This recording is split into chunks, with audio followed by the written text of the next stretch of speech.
If John's not doing that, you know what you could charge John with? Idiosyncrasy. It has no attachment to the Hebrew Bible. Why should we think that John is telling us the truth? This is all novel information that doesn't hook into the sacred text anywhere. Look, does that make any sense? Of course not.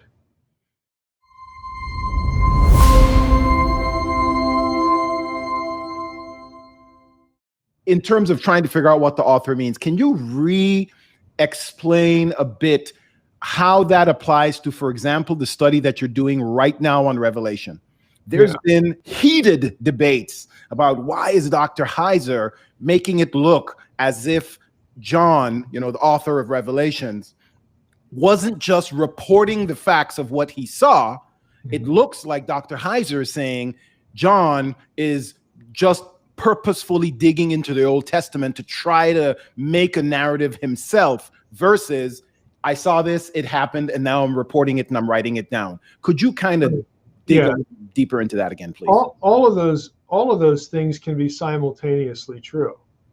Okay, when John has a visionary experience, he's not looking at the angel and saying, wait a minute, I got to get my paper and pencil out here because I'm going to sit here and draw pictures and write stuff down.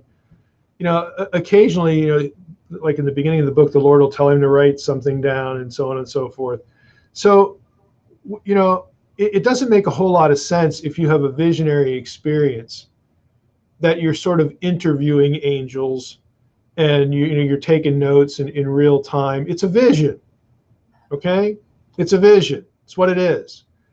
And so John is going to be led by the Spirit of God to describe this mostly after the fact. I would say almost totally after the fact.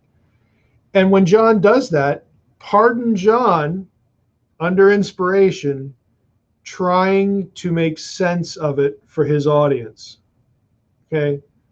Of course he would do that. He's going to see things that because of his understanding and knowledge of the Old Testament, he's going to know where that came from. He's going to know where, what that image means to a Jew or a Christian with a serious knowledge of the Old Testament. So why wouldn't he direct attention back to those things in the sacred texts? Makes perfect sense for John to do that. If John's not doing that, you know what you could charge John with? Idiosyncrasy.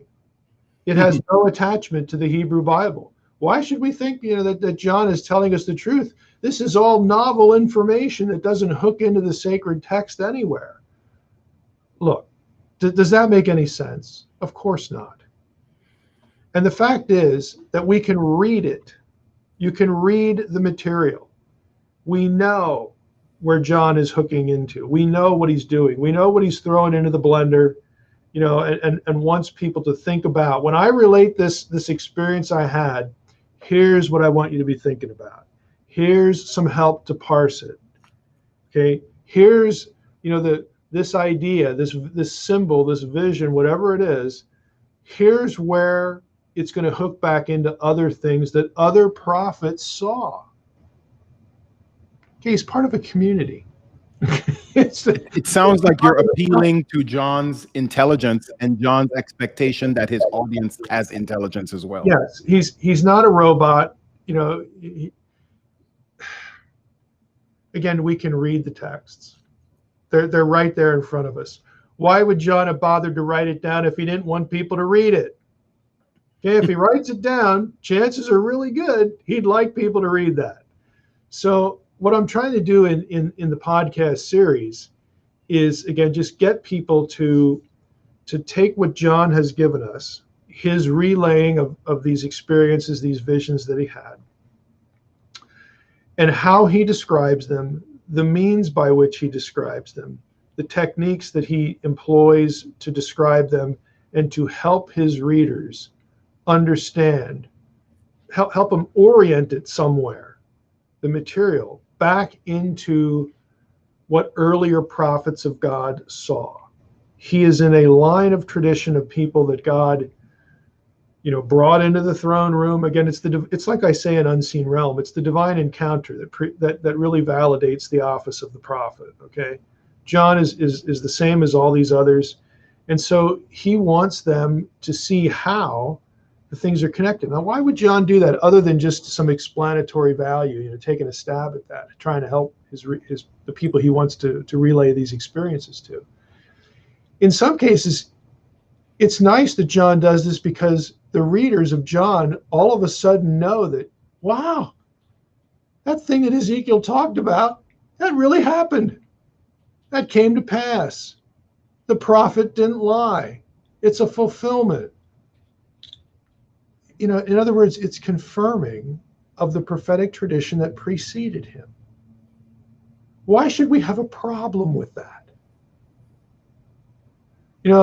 When I jumped into the Revelation thing, I prepped people for weeks saying, look, you all know how I feel about eschatology.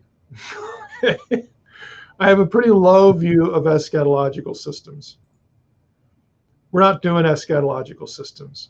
I'm going to give you the data, and then you can go off and evaluate your own system to your heart's content. What I care about is that you see how the book of Revelation is the capstone to all this earlier stuff, and how it culminates in Jesus, and how John is thinking about the end of days in relation to the fulfillment of this and this and this and this, and how it all gets funneled, through Christ, through Christology. This is how biblical theology is done. And John, in the book of Revelation, on the one hand, it's great for this because it makes such frequent use of the Old Testament. But on the other hand, John is not, he's messy. He just assumes that you know a lot, and a lot of us just are nowhere near John's level of knowledge. A few points in the podcast, I'll say, look, John he takes 5 or 6 passages and he just sort of does this. He just merges them. He puts them in the blender, hits the button, mixes it up. There you go. There's, what the ingredients were in the recipe. And you're supposed to just know where everything came from and why he connected it. It takes study, though. It takes knowing your Bible. You're not going to come into it. Yeah, exactly. It takes work. I love it. And John, I mean, if there's any practical lesson here, it should be one of humility and shame, because John just assumes a lot of his audience, a lot.